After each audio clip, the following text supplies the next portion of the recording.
Cuisine Rapide. Welcome to my kitchen. I'm Pierre Franey. Today I'm going to cook crab.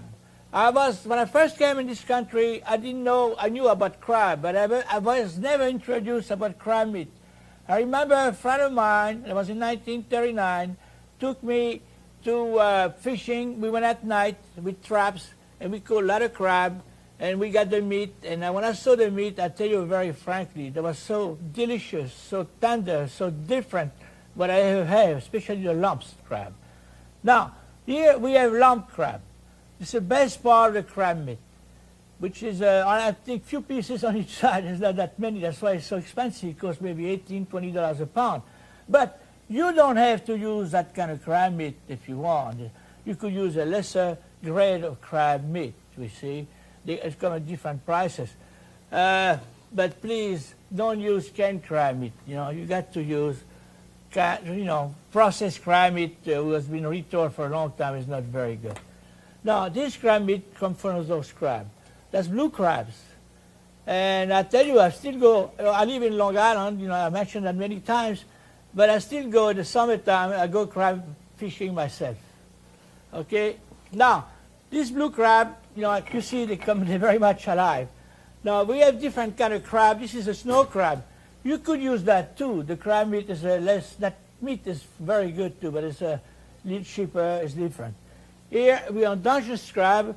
We come from the West Coast. And here we have the king of the crab. That's something, the first one I saw one alive, I got scared, I go to Alaska sometimes fishing, and I was introduced. As a matter of fact, I went on a boat one time fishing for those crab. The king crab. This could be used too, but this is the part, the meat comes from that part here. Now, to do this dish, and we have a classical French dish called Florentine.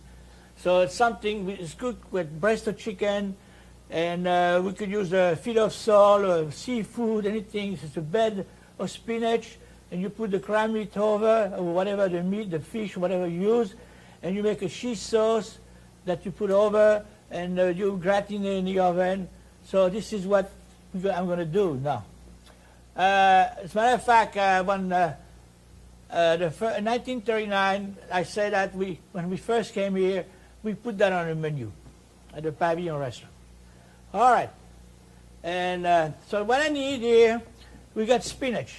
We got 1.25 pounds of spinach, which has been cleaned and dry. We have to make sure they remove the stems because that's very tough. And to cook it, we have to cook it. What I do here, we just put the spinach with nothing. I have a pan, we put nothing in here. All right? No salt, no pepper, nothing, just spinach. It's got to be very hot. We want to stir that a little bit here, a little bit. And after, we are going to cover that the moisture is going to come out. Just cover. Now, meanwhile it's cooking, it's very fast. I'm going to need, it's a cream sauce, a white sauce, which basically is a bechamel. Most of the people know how to do it. What I'm going to need is 3 tablespoons of butter, which I'm going to melt. And I'm going to look at my spinach, see what's happening to them.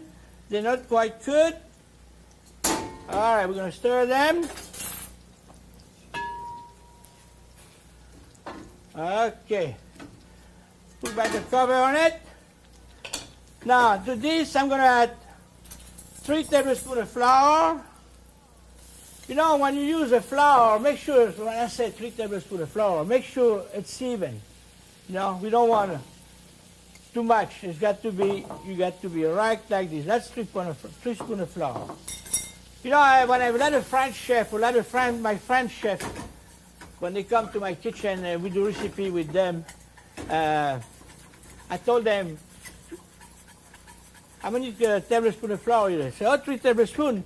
And when I said, well, no, I think you put about 5 because the way so they can get used to it, to this, So, okay. Now, spinach is doing very well. I'm going to cover that again. And I got here, I got a cup and 3/4 of milk and a third of a cup of cream. If you don't want heavy cream, if you don't want to use heavy cream, you don't have to do it. So I'm going to make the sauce. This is warm milk. It was warm. So you see it binds right away. I put some cayenne, about a 1/4 teaspoon, grated nutmeg,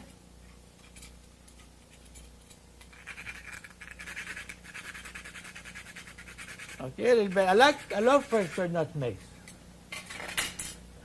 Meanwhile, I'm going back here and see what's happening with my spinach.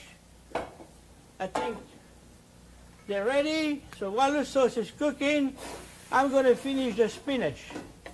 I'm going to add 1 tablespoon of butter in here, 2 tablespoons of finely chopped shallots,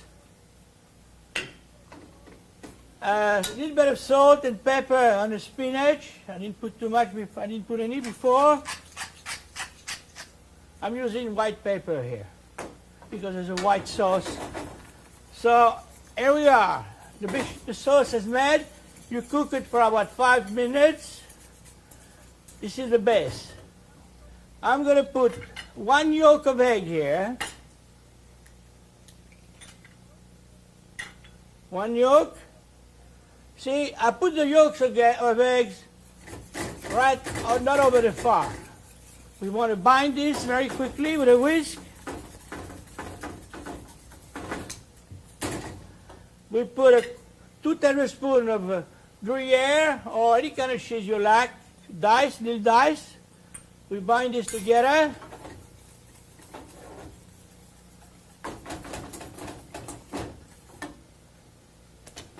You got to taste it.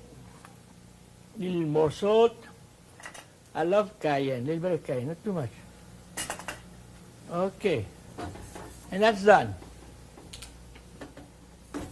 Okay, now we're going to put this thing together. I have a dish right here. I'm going to do some cleaning here. I'm going to put the spinach in the bottom.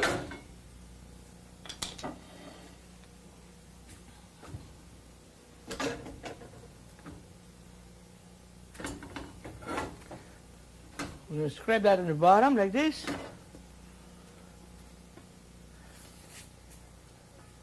You know, like I said before, you could put almost anything over the spinach. Anything, any kind of cooked meat you have left over, you know, something like chicken, turkey, or whatever. It's very good, you know, around Thanksgiving. If you have turkey left over, you dice it or you slice it, and you do this base of spinach base here, and you do exactly what I did here. So now I'm going to put the crab meat right over. I got some, like I say, I got some very good crab meat lumps. Now, before you put it in over, you got to make sure, you know, there's no what do you call that, shell or anything like that. So you look it over. You don't want to, this kind is very good. But I just found a little piece of shell, so you have to remove it. We put this right over this here.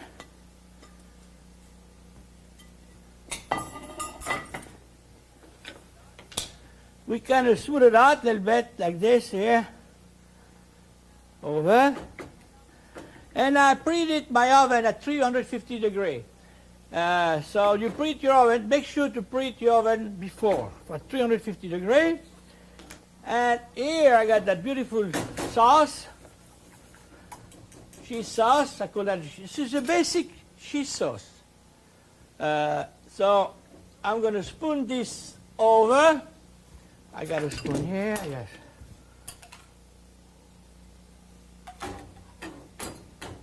Okay. We want to make sure to spoon it over evenly and use everything.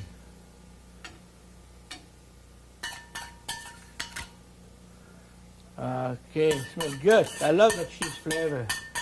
And I tell you, when you bake this in the oven for 10 minutes at 350 degrees, and they're going to bind together, and all the flavor. I'm going to top this with Parmesan cheese. So about 2 tablespoons of Parmesan cheese.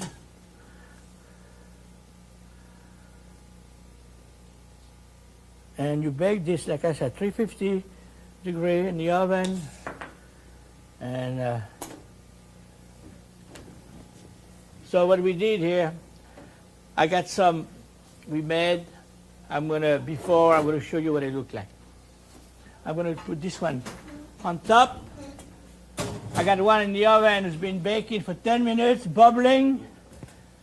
And, oh boy, it smells good. You know, the flavor of the cheese, I tell you, is great. You see, it's bubbling like this. That's the way you should serve it when it's bubbling like this. Look at that, see? Still bubbling. All right, now I'm going to put that in here. Hola. And I'm going to show you what one serving look like.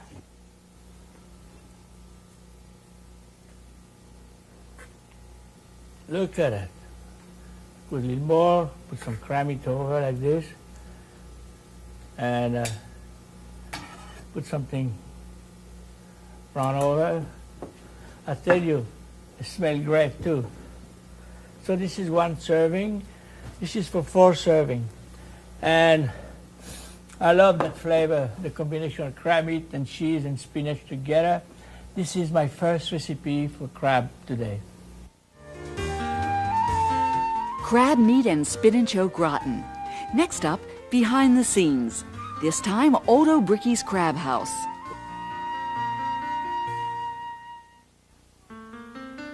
Not far from Baltimore's gleaming inner harbor, amid tidy row houses with scrub marble steps, stands O'Bricky's, a monument to this city's love affair with steamed crabs. For more than 50 years, the name O'Bricky's has been equated with tables covered with butcher paper piled high with spicy blue crabs. And now we join Pierre and owners Richard and Rose Cernak. I remember the first time I came down here in O'Bricky, that was in 1977. And Richard, you were doing the cooking, and you were in the front of the house. So what's happening today? Well, I'm still in the front of the house, and I'm fortunate enough now that all the children and their 2 spouses are involved in the business with us. And so we each have our job to do. What about you, Richard? What are you doing? Well, Pierre, I do anything that has to be done, but my big thing is planning on future expansion for the business. The steaming today is done by my son, Robert. I see. So if you want to see him, he's in the steam room right now. I'm going to go see Robert, see what he's doing.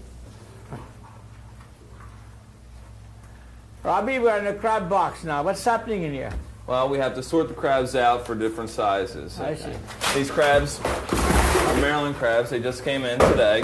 We get them. They were caught today also. Yeah, I'm going to help you out, okay? That'd be great. This is a big one, I think, this one, Yeah, right? big one. So it goes over there? Right up there. All right, good. Okay, also, while I'm sorting through, I have to pull out the dead crabs. How many percentage of wise you get the dead crab? Right now, the percentage on death is about 10 to 15%. Sometimes a little bit higher, though. What are they, female or male, those crabs? These are all male crabs. They're all male? Yeah. In Maryland, people have kind of an aversion to eating female crabs. Oh, yeah? So, all we carry are males. Come on, get off. Males are called number 1 crabs. Yeah. Crabs are graded into 3 different groups. Yeah. So what's happening next now? Well, after this, after we're all finished sorting, then we'll take them into the other room and ice them down. I see. Well, I think we should go over there. Okay. So what's next, Robbie? Well, right now we have to ice the crabs down. Why are you doing that for? Well, we ice the crabs down so they don't lose their claws. We're going to steam them next, and when they feel the steam, they'll feel the danger, and the reaction is to lose their claws. Okay. Okay?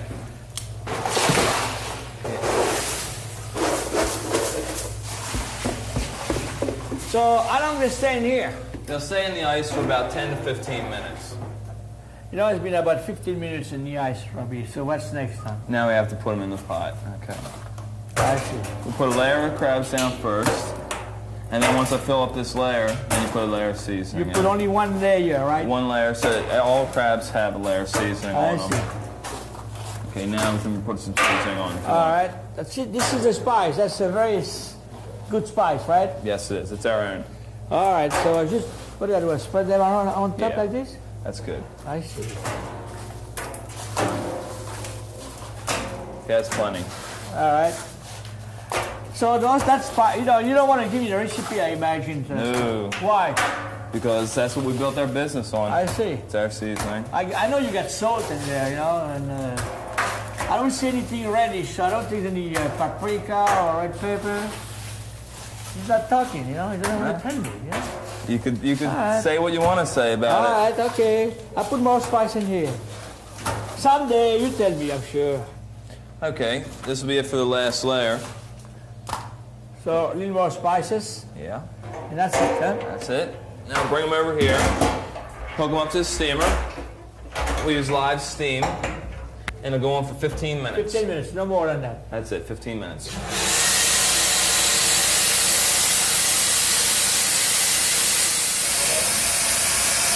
Okay, now they're done. So, what do you have to do now? Now what we do is put them on the tray, take them out, and you can eat them. I see. Well, it sounds easy. Wow. Well, thank you very much, Robbie. Thank you. It's a new kind of cooking for me, and I really appreciate what you did. I hope you enjoy them. Thank you. Spicy steamed Maryland crabs from Old O'Bricky's Crab House. Now back to Pierre in the kitchen. My next recipe is going to be a crab meat and shrimp gumbo. I learned about that recipe when I went to New Orleans. I have so many friends over there, and I tasted. There's so many ways to do it that I decided to do my own style to it. But basically, that's the style of Louisiana. Now, what we need some good crab meat. I have lump crab meats here, and we need some shrimps that I have right here.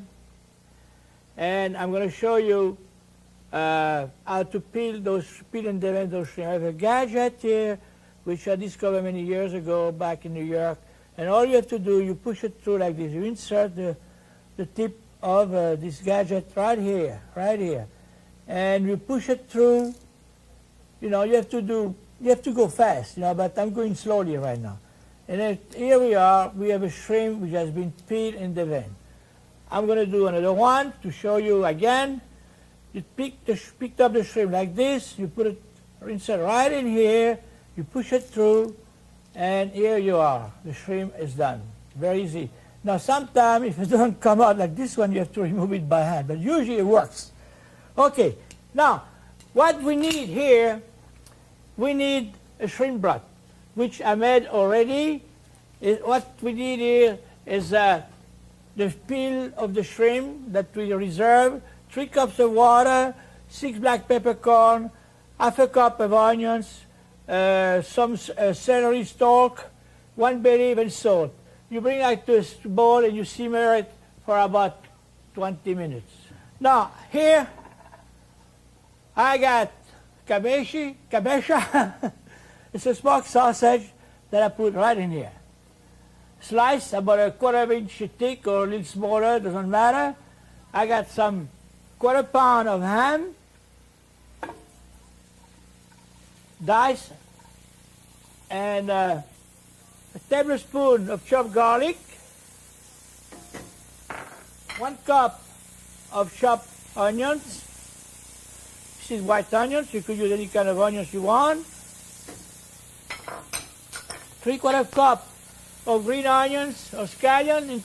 In Louisiana, they call that green onions. All right. A cup of diced green pepper.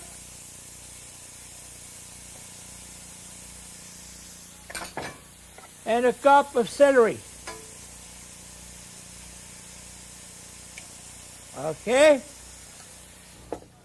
I got a pound of okra, fresh okra. If you don't have fresh okra, you could use a frozen one. So the fresh okra, You trimmed off. This is what an okra looks like. It's something new to me. I discovered when I first came again in this country. I mean, I discovered many things when I came here, you know. But those things are very good. I like the texture of it. So what we're going to do, we're going to trim the hand here, and we cut a little like this, little pieces about 1/4 of an inch, whatever, a little round like this. Okay, now we're going to put the okra right in here.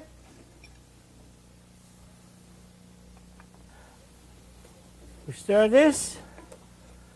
The next thing, we're going to put a cup of crushed tomatoes.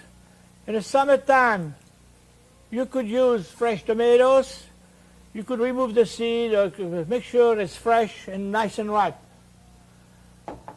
1 bay leaf, and it's got to be spicy. So we want some Worcestershire sauce. You put about half a teaspoon.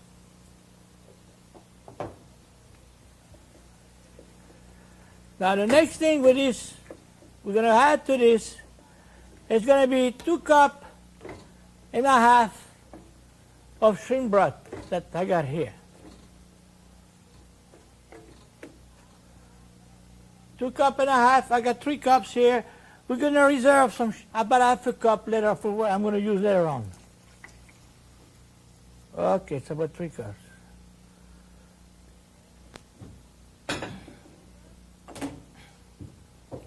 Very little salt because the sausages in the ham is very salty sometimes. All right, now we're going to cover this. We're going to cover this, and the next thing I have to do is a roux. What I'm going to do here, I have 1 tablespoon of oil and 2 tablespoons of flour, which I'm going to bind together, and we're going to brown it, a very light brown. But the roux, this is the way they do roux in Louisiana. My friend Paul Prudhomme showed me how to do it. So you keep stirring like this. Make sure I got some already made here. We made here. I got some right here, which is a light brown. Actually, you could see it. Now, I got this thing cooking. This should cook about 10 minutes that way. So I'm going to take some of that mixture, that sauce here, I'm going to put right in here, and later on, I'm going to bind it together like this, and this is going to bind the gumbo right in here. So I'm going to put this right in here, right in there, and again, we are going to cook this with the shrimp. So we have to taste this, make sure it's well seasoned. This is your base. Cook it for 10 minutes. Well, it's hot just the right way. Okay, now I have one right here. And, oh, I forgot to say, when you put the shrimp, you put some lemon slice in here, which I have. So you put about 6 or 10 lemon slice. Cooking with the shrimp. Cook it for 10 minutes. And matter of fact, I'm going to put some in here because we are going to eat this one, I tell you. We're not going to throw away, so it's got to be done right. Okay? So, I have the shrimp. This has been cooking for 10 minutes. All I have to do now, I have to put some of the crab meat. This is nice lumps. You put it at the end, and we're going to stir that, bind it very slowly like this with a wood spatula. You cook it for about 2 minutes. We don't want to overcook the crab meat either. You know, in Louisiana they cook the shrimp 10 minutes, but in my personally maybe even longer. So I cut down the time. The real recipe, I think they smother it for a long time. This is why this recipe become Cuisine Rapide, because this dish is done very, very quickly.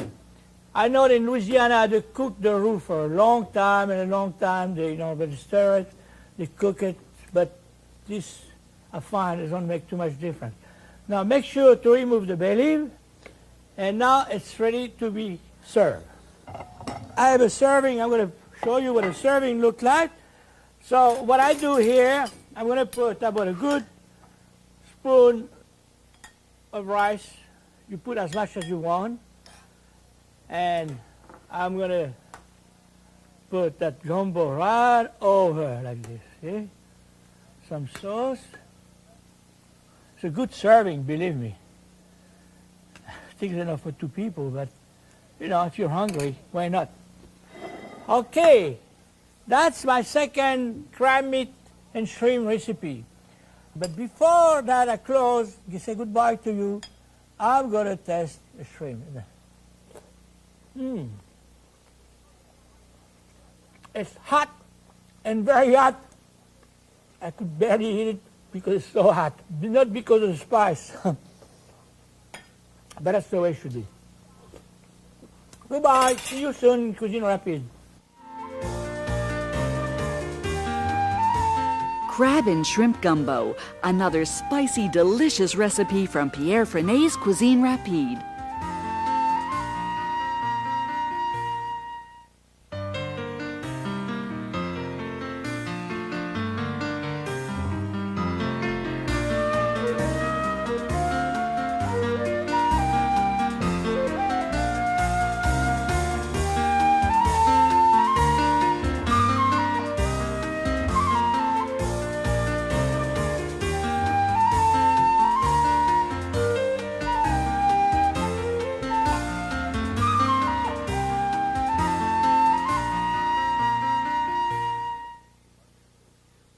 Funding for Pierre Franey's Cuisine Rapide is made possible by Caroline Importers Limited, Teaneck, New Jersey.